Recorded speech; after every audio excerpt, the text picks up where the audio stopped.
인생 최고의 영화를 누가 묻는다면은 저는 늘 이 영화 꼽습니다. 포레스트 검프.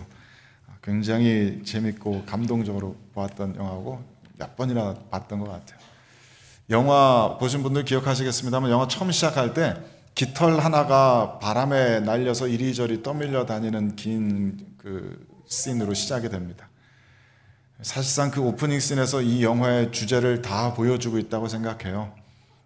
의도하지 않아도, 계획하지 않아도, 또 애쓰고 힘쓰지 않아도 그 인생이 이끄는 대로 이렇게 저렇게 끌려다니면서 살았던 그 인생의 이야기입니다.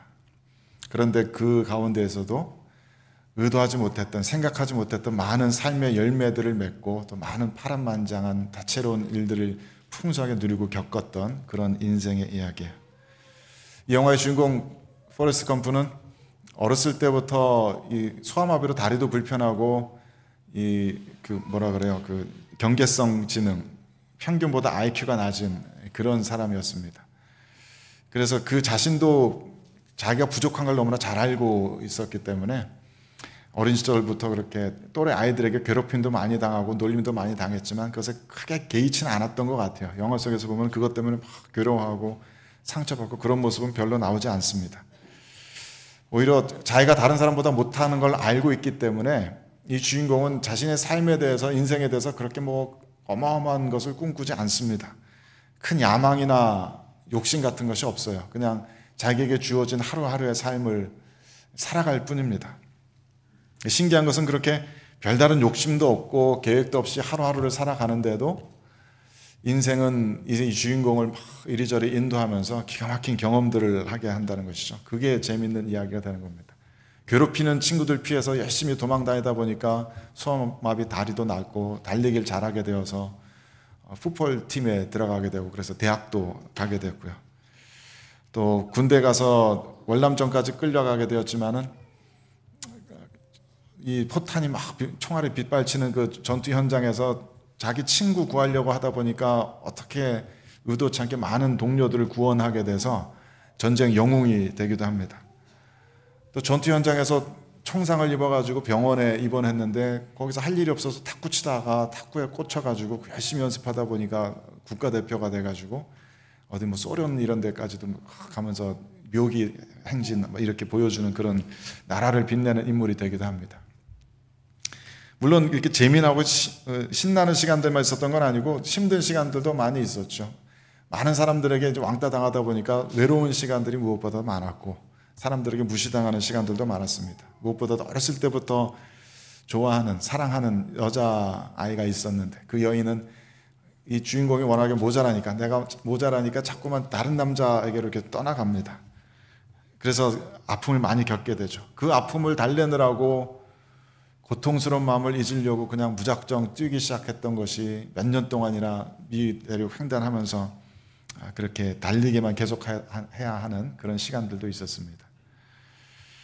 근데 그렇게 아파해야 할 때 아파하고 울어야 할 때 울고 웃어야 할 때 웃고 또 일해야 할 때 일하고 그렇게 살다 보니까 이 포레스트 검프의 삶은 그 누구보다도 풍성한 삶이 되어버린 거예요.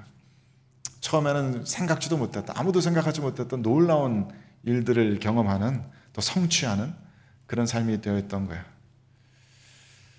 그래서 이 영화 속에서는 아마 하나님에 대한 이야기는 거의 나오지 않을 거예요. 제 기억에는 하나님에 대한 뭐 대사나 이런 것이 없는 것 같은데 저는 이 영화 보면서 하나님을 느껴요. 하나님의 섭리, 보이지 않는 하지만 모든 사람들의 인생을 신비롭게 인도하시는 하나님의 섭리를 느낍니다. 하나님의 섭리에 거역하지 않고 또 불만하지 않고 그냥 따라갔더니 인생이 이렇게 풍요로워졌다 하는 그 아름다운 이야기가 그래서 저는 너무나 좋습니다. 비슷한 이야기가 또 하나 있어요. 읽어보셨는지 모르겠습니다. 톨스토이의 바보 이반 이야기입니다. 버전들이 굉장히 많아요. 어린아이들이 읽을 수 있는 굉장히 써머리된 그런 버전들도 있고 정말 진지하게 좀 긴 이야기 버전도 있고 그렇습니다. 꼭 한번 읽어보십시오. 제가 가장 이상적인 인간형 하면은 제일 먼저 떠오르는 인물이 바보 이반입니다. 저 삼형제에 대한 이야기인데요. 삼형제 중에 막내가 바보 이반이에요. 큰 형은 저렇게 군인이 되어서 온 세상을 정복하는 그 야망을 가지고 있어요. 작은 형은 장사꾼이어서 굉장히 많은 돈을 벌고 싶은 그런 꿈을 가지고 있어요. 이반은 동네 바보로 소문난 사람이라서 그런 뭐 야망이나 욕심이 없어요. 그냥 농사 짓는 사람입니다.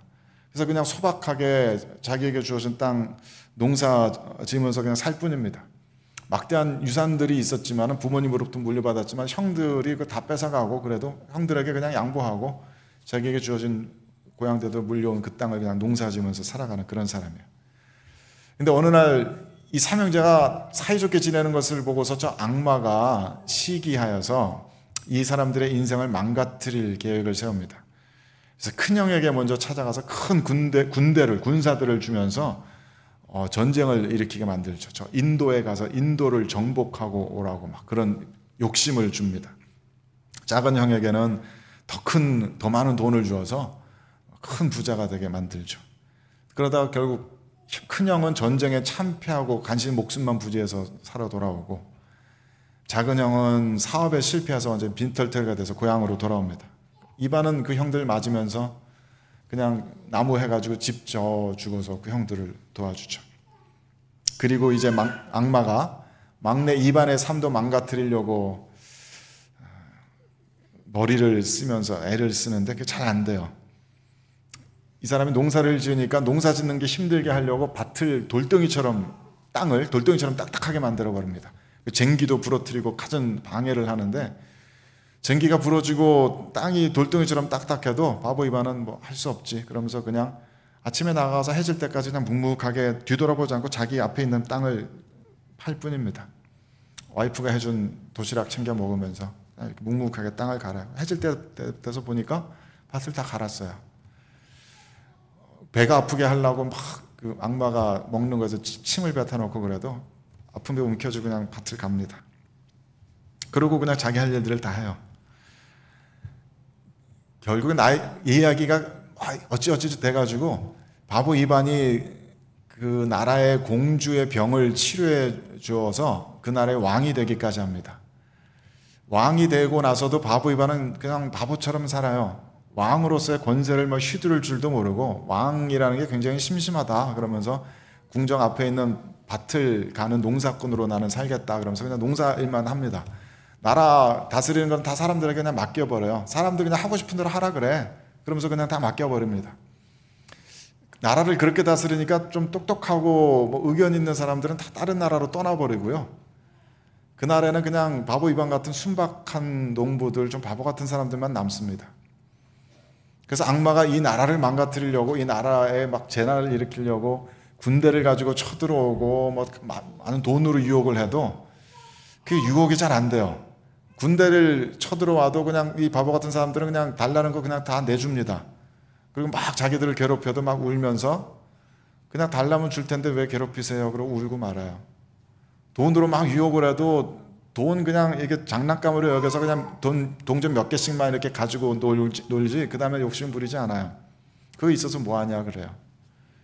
아무리 노력을 해도 이 나라는 망가지지가 않습니다. 다 이렇게 바보같이 사는 사람들 때문에. 그래서 결국 악마는 이들을 유혹하는 데 실패하고 쫓겨 달아나 버리죠. 그래서 이반은 자신의 백성들과 오래오래 행복하게 살았다는 그런 이야기입니다. 톨스토이가 사실 신학자로도 유명하거든요.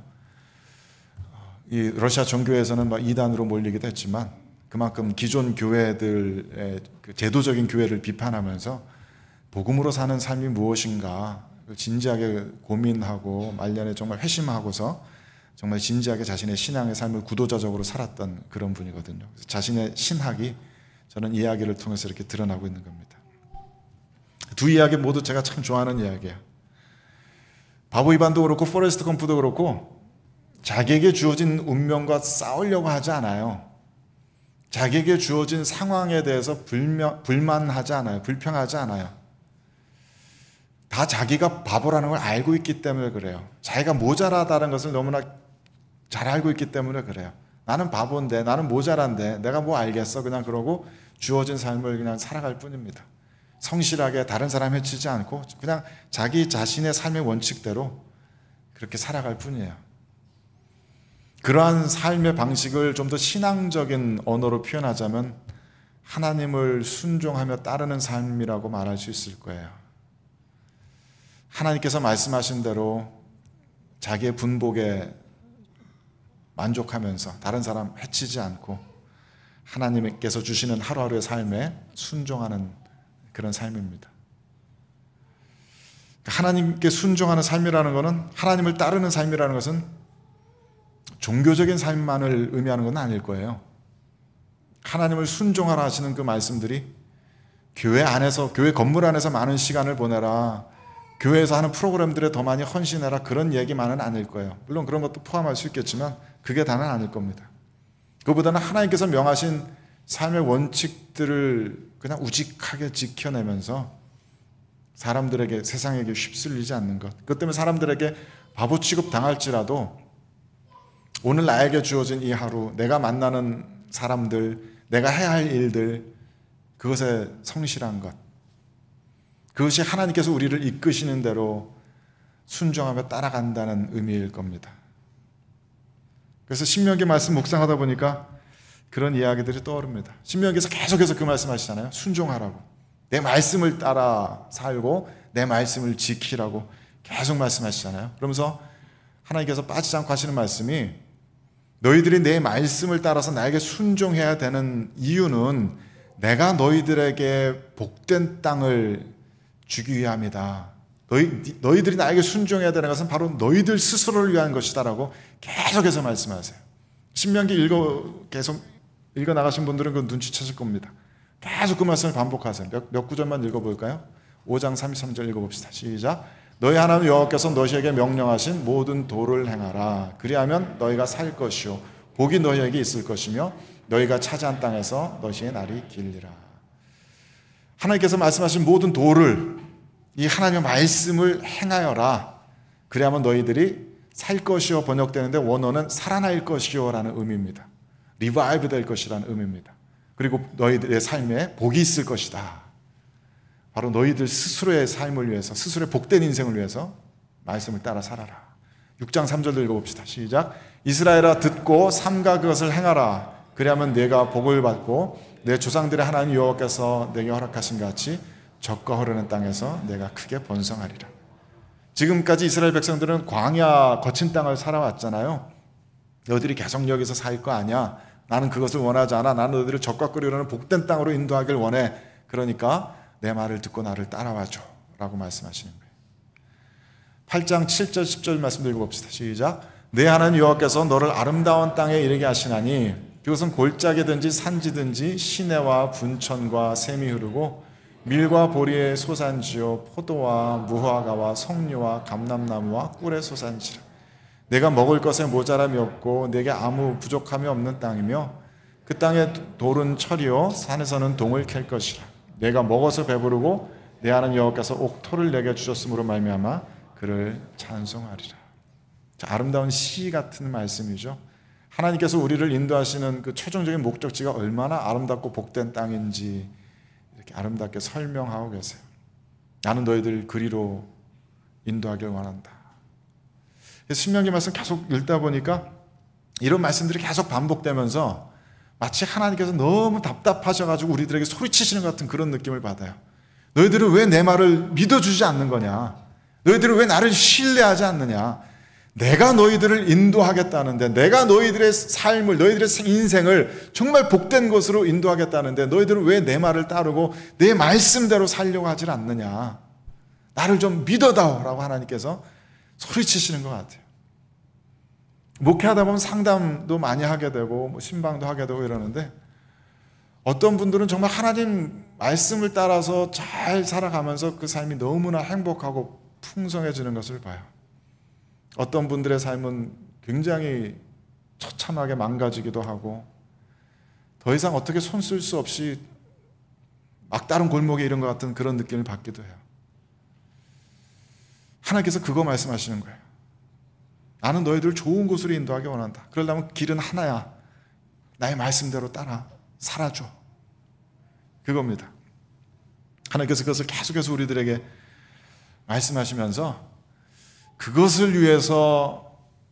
우리로 하여금 하나님을 사랑하라고 말씀하시는 것 같아요.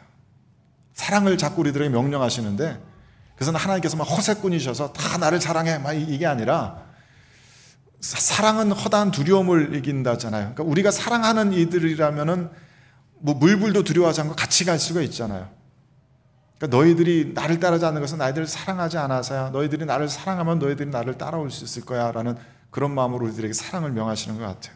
우리 오늘 읽은 본문의 1절 말씀에서도 그런 명령을 주십니다. 읽어봅시다. 시작. 그런즉 내 하나님 여호와를 사랑하여 그가 주신 책무와 법도와 규례와 명령을 항상 지키라. 여기에서 말하는 사랑은 신약 성경에 나오는 아가페 같은 막 거룩하고 막 존귀한 이런 신적인 사랑 얘기하는 게 아닙니다. 구약 성경에서 나오는 저 사랑, 아하브라는 단어는 굉장히 인간적인 사랑이에요. 이거 연인끼리 나누는 사랑 말하는 거고요. 친구끼리 나누는 사랑도 바로 이 단어로 이야기합니다. 가족끼리의 사랑도 이 단어로 얘기하고, 심지어는 내가 어떤 음식 좋아해 라고 얘기할 때 그것도 이 단어를 씁니다.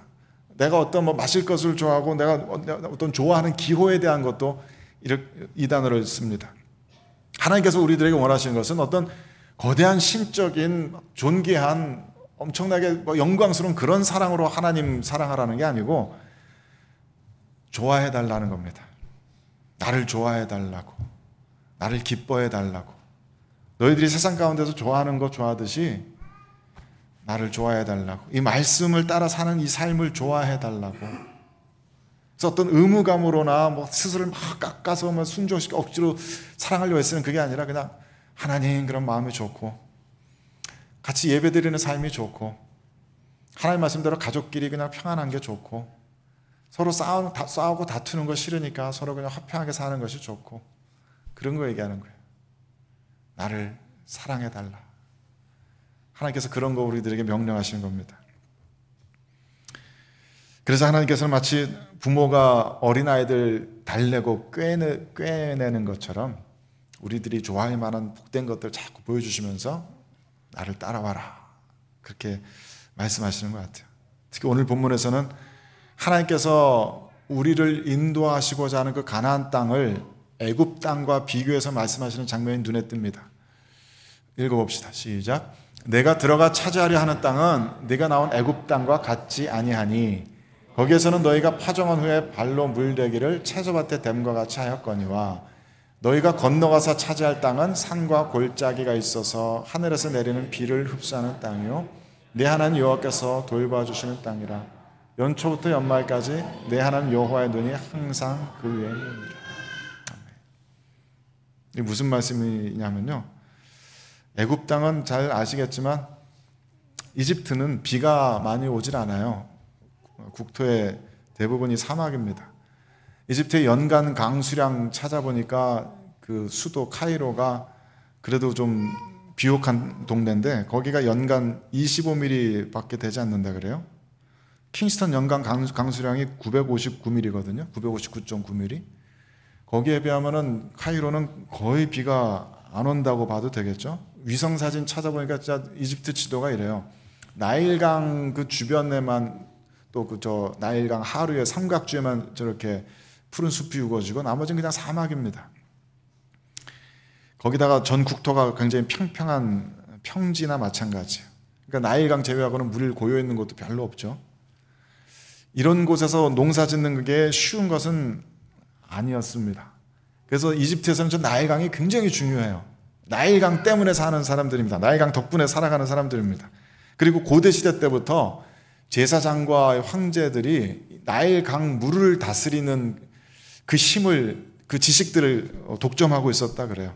1년에 한 번 9월 달쯤에 비가 와서 막 강물이 범람하곤 하는데, 그러면 그 범람하는 강물을 가두어둘 저수지나 뭐 이런 댐 같은 것도 굉장히 발전했었고, 그 물을 끌어다가 밭에까지 이렇게 물기를 낼 수 있도록 운하를 만드는 것도 굉장히 발전했다 그래요. 그러니까 관계 시설들이 발전한 거죠. 그런 것들을 황제들이, 왕들이 했고 제사장들이 그런 지식들을 가지고 있었던 거예요. 그래서 10절 말씀에 애굽 땅에서는 너희가 씨 뿌린 다음에 발로 물을 댄다라고 했는데 아마 이런 거 얘기하는 것 같아요. 이렇게 발로 수차 밟아가지고, 지금 저거는 그냥 자동으로 돌아가는 물레방아지만은 발로 이렇게 수차를 밟아서 물을 끌어올려서 밭으로 이렇게 움직이는 그런 관계시설이 되게 발달됐던 모양입니다.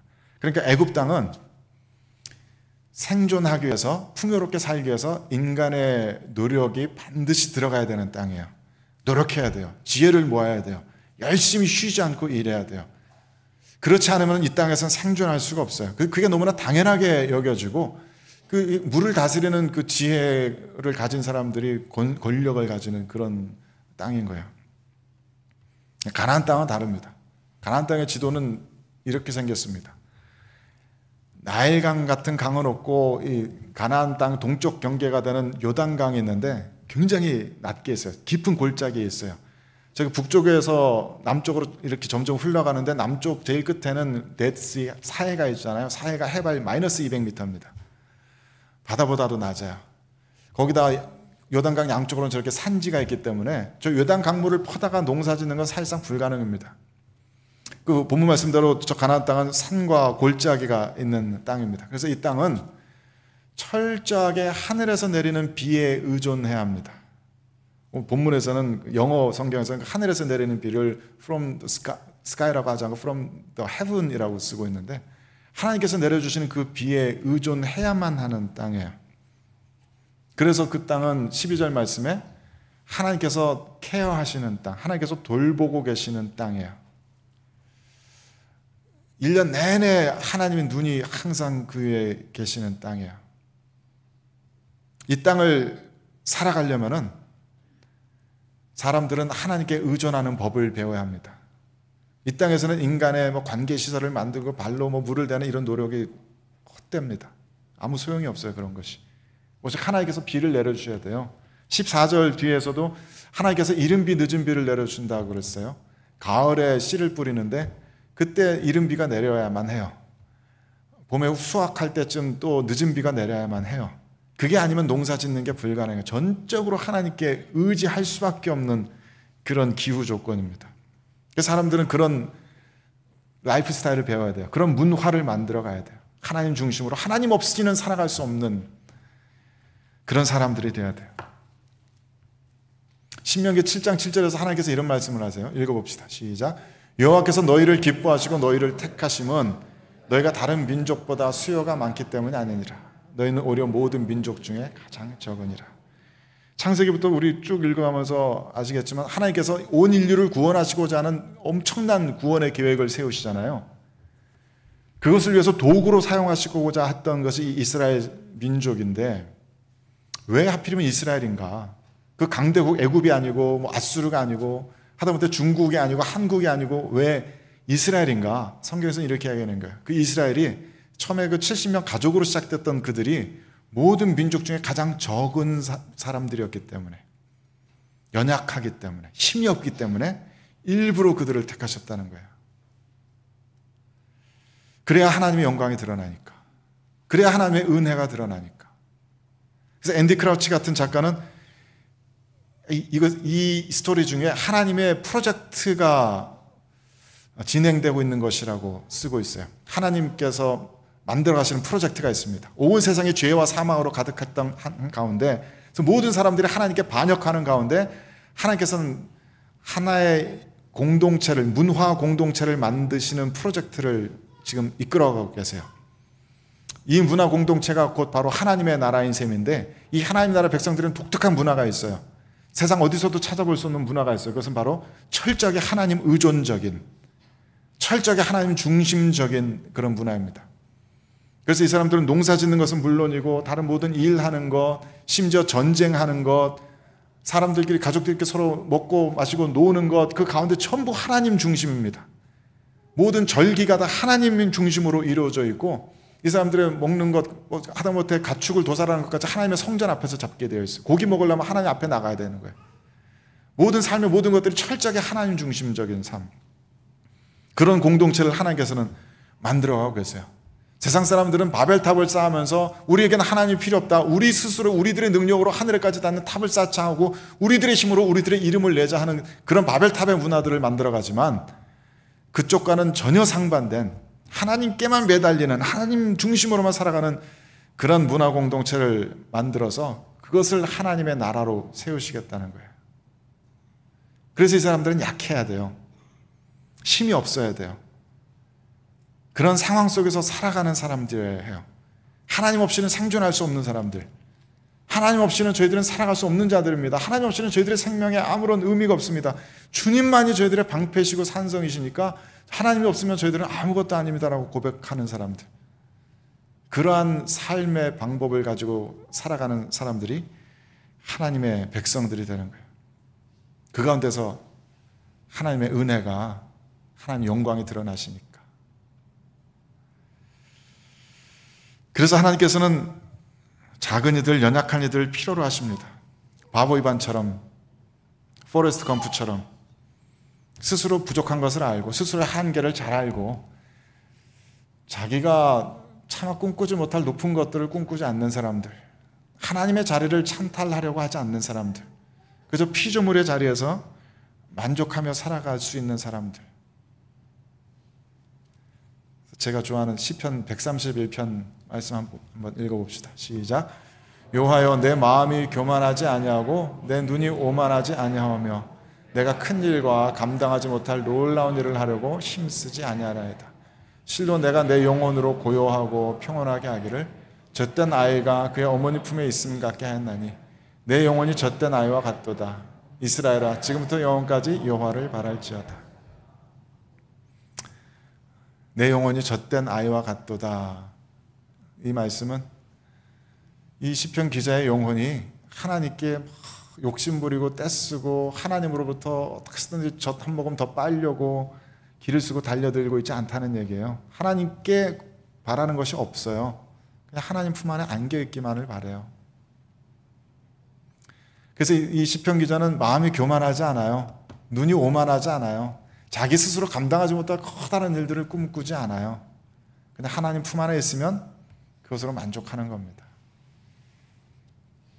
지금 세상 사람들이 말하는 인생관, 세계관, 가치관과 반대 방향이죠. 지금 사람들은 다 주목받고 싶어 해요. 우리 모두는 그렇습니다. 주목받고 싶어 하고 칭찬받고 싶어 하고 내가 중심이 되길 원하고 내가 더 높은 곳에 서길 원해요.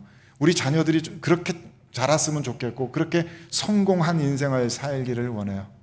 그래서 어린아이들 장래 희망이 요즘은 유튜브 크리에이터라잖아요. 유튜브 크리에이터 하면서 유튜브 방송 막 하면 사람들이 좋아요 눌러주고 댓글 막 써주고 그게 좋은 거예요. 그걸 하고 싶은 거예요. 사람들에게 칭찬받고 주목받고 싶은 거예요. 하지만 이 시편 기자 속에 드러난 하나님의 백성의 삶의 모습은 그렇지 않습니다. 그런 거 꿈꾸지 않아요. 소박하고 단순하게 하나님 품 안에 안겨있기만을 원해요. 고린도전서 1장 27절 29절 말씀은 사도 바울이 이렇게 쓰고 있습니다. 읽어봅시다. 시작. 그러나 하나님께서 세상의 미련한 것들을 택하사 지혜 있는 자들을 부끄럽게 하려 하시고 세상의 약한 것들을 택하사 강한 것들을 부끄럽게 하려 하시며 하나님께서 세상의 천한 것들과 멸시받는 것들과 없는 것들을 택하사 있는 것들을 피하려 하시나니 이는 아무 육체도 하나님 앞에서 자랑하지 못하게 하려 하심이라. 은혜를 받아 누리고 싶거든 미련해지셔야 돼요. 약해지셔야 하고 천해지셔야 돼요. 낮은 곳으로 내려가셔야 돼요. 하나님을 더 가까이 만나고 싶거든. 하나님을 정말로 따르기 원하거든. 그래서 부자가 천국에 들어가는 것이 낙타가 바늘구멍 통과하는 것보다 힘든 겁니다. 가진 게 많은 사람은 내려놓는 게 힘들어요.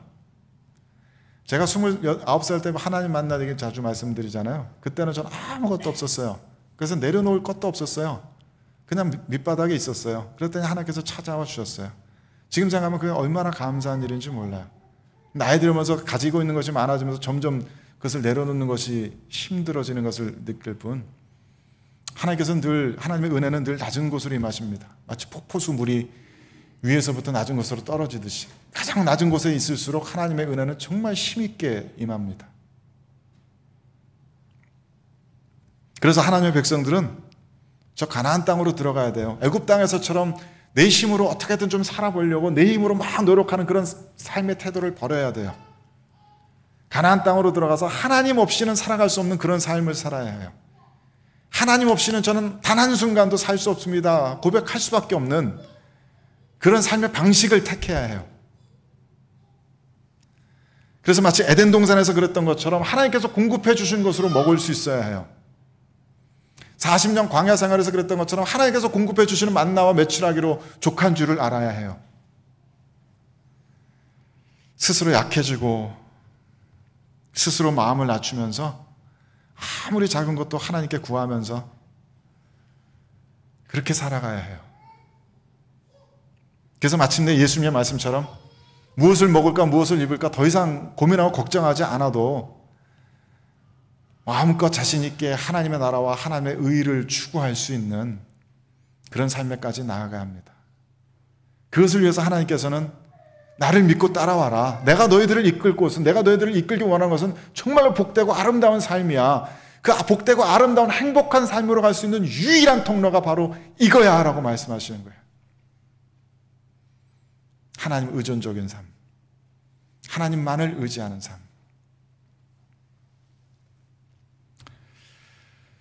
한 가지만 더 살펴보고 마치겠습니다. 오늘 본문에서 하나님께서 말씀하시는 대상이요, 출애굽 2세대인데 출애굽 2세대 중에도 좀 나이 든 어른들인 것 같아요.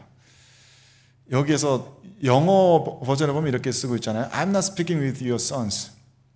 나는 너희들의 자녀들에게 얘기하는 게 아니고 너희들에게 지금 이야기하는 거야. 왜냐하면 너희들은 알잖아.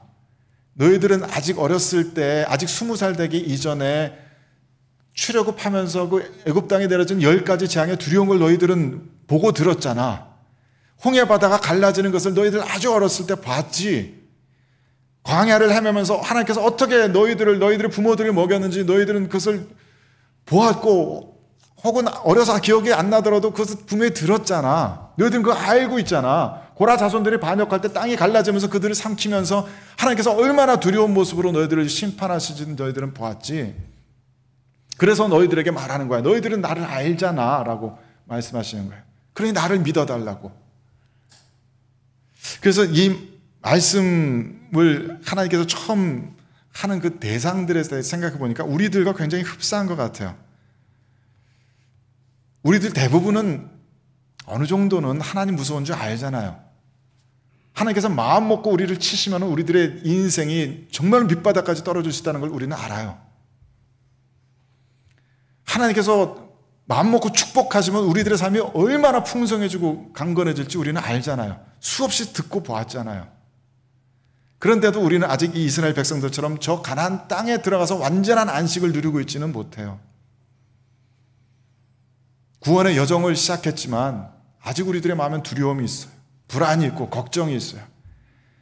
때로는 우리는 하나님보다 돈을 택하기도 하고, 때로는 하나님의 말씀보다는 세상의 지혜를 택하기도 해요. 그래야만 안심이 되는 것 같아요. 그렇지 않으면 불안해요. 하나님을 전적으로 100% 믿고 신뢰하기엔 아직 우리들은 저 가나안 땅에 이르지 못했어요. 그 완전한 안식을 맛보지 못했어요. 그래서 이 신명기 말씀을 듣고 있는 백성들의 처지와 우리의 처지가 굉장히 비슷하다고 느껴졌어요. 꼭 먹고 사는 문제 아니더라도 우리는 우리 스스로의 노력을 어떻게든 막 발버둥 치고 있어요. 조금 더 좋은 성도가 되어보려고, 조금 더 좋은 목사가 되어보려고, 우리들이 행하는 일들 가운데 어떻게든 좀 성공해 보려고, 사역의 열매들을 만들어 보려고 애쓰고 수고합니다. 하나님께서는 그런 애굽의 삶의 방식을 버리고 가나안의 삶의 방식으로 옮아가라고 초청하시는 거예요. 하나님께 맡겨드려. 하나님께서 인도하실 거야. 두려워하지 말고 하나님을 신뢰해. 그리고 하나님께서 주시는 이 말씀대로 살아. 하나님의 품 안에 안겨있는 그 교제로 만족해. 하나님 품 안으로 그냥 만족해. 다른 어떤 것도 욕심내지 마. 하나님께서 너희들에게 주시는 그 하루하루의 삶의 분복에 대해서 만족하고 오늘 해야 할 일을 열심히 성실하게 해. 그 길밖에 없는 거야 라고 하나님께서 말씀하시는 것 같아요. 그래서 하나님께서 결국 우리들에게 이끄시는 땅은 하나님께서 친히 우리를 먹이시고 입히시는 땅이에요. 우린 과감하게 그리로 가야 돼요. 요단 강물을 과감하게 밟고 요단 강을 건너야 해요. 다시는 돌아올 수 없는 그 길을 가야 돼요. 그 길이 우리들 각자에서 어떤 식으로 펼쳐지든지 간에 하나님을 전적으로 신뢰하는 그 삶의 방향으로 우리는 나아가야 해요. 그게 하나님을 믿는다는 겁니다. 그게 우리가 크리스찬이라는 의미입니다. 그곳만이 너희들의 삶을 복되게 하는 땅이라고, 그곳에서만이 너희들에게 이른 비와 늦은 비로 공급해 주실 것이라고 하나님께서 우리들을 이끌고 계세요. 성령 하나님께서 우리들에게 각자 말씀하시는 것이 있다면 우리들의 삶을 그런 관점에서 돌아보실 수 있게 되길 바랍니다. 우리가 두려워하는 것, 걱정하는 것 다 내려놓을 수 있기를 바랍니다. 우리는 가나안 땅으로 나가서 하나님의 인도하심 속에서 안식할 수 있어야 되겠습니다. 그 참된 안식과 평강이 우리 모두의 삶 가운데 풍성하게 임하시길 주님의 이름으로 축원합니다. 같이 기도하겠습니다.